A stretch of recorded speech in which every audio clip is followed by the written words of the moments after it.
Laukuma mēru pārveidojumi matemātikā ir svarīgi, lai varētu salīdzināt dažādu izmēru ķermeņus.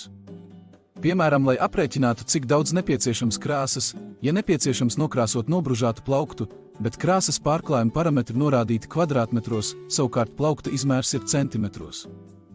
Tas ir tikai viens piemērs no daudziem citiem, ar ko nāksies sastapties pieaugušo dzīvē.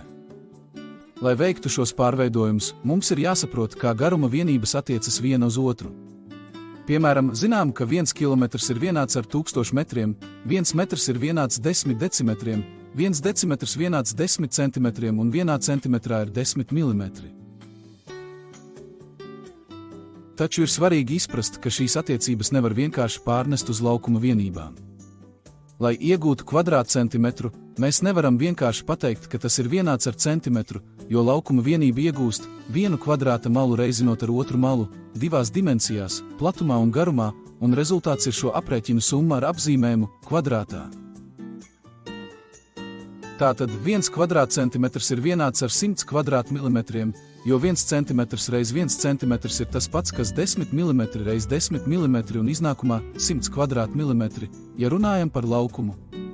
Izpēti, kā jārīkojas no vienām laukuma mērvienībām pārējot uz citām, piemēram uz kvadrātmetriem, šeit lieti noderēs zināšanas par decimāldaļu reizināšanu, to apguvi iepriekš. Un tagad izpēti, kā jārīkojas pārējot no kvadrātmetriem uz citām mērvienībām.